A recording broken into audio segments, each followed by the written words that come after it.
এটা রফিক ঘটক, কিন্তু তার পা মাটির ওপর নেই, সে ভাসছে। দেরি কইরা ভালাইলি আরি, অনেক দেরি কইরা ভালাইলি।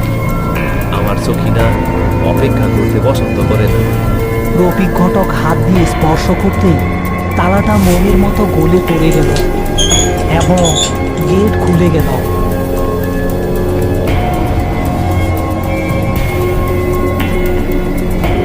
আরিফ এবং সেলিম লাশ নিয়ে কবরের পাশে দাঁড়ালো। কবরটা স্বাভাবিকের চেয়ে অনেক বেশি গভীর।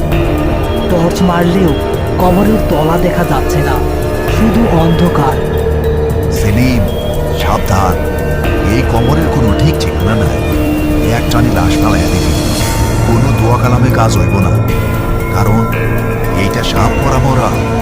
তারা খাটিয়া কাত করলো লাশটি ফেলে দেওয়ার জন্য, কিন্তু লাশটি খাটিয়া থেকে পড়ল না। মনে হলো লাশের পিঠ খাটিয়ার সাথে আঠা দিয়ে লাগানো। উস্তাদ, লাশ তো পড়ে না, লাশটা তো খাটিয়ার লগে আটকা আছে। ডাক্তার দে, লাথি মার ওর পিছে।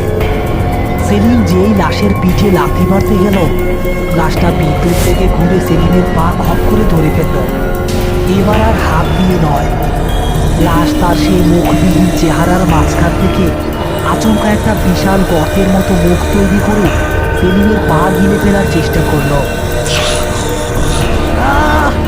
উস্তাদ, উস্তাদ, ও আমারে খাইয়া ফেললো, আমার পা খেলো। ইয়া আল্লাহ! আরিফ দেখল পরিস্থিতি নিয়ন্ত্রণের বাইরে। সে পাশে পড়ে থাকা কোদালটা তুলে নিল। সে জানত লাশের গায়ে আঘাত করা পাপ, কিন্তু এখন জীবন বাঁচানো ফরজ। আরিফ সজোরে কোদাল দিয়ে কোপ বসানো লাশের সেই হা করা মুখের ওপর।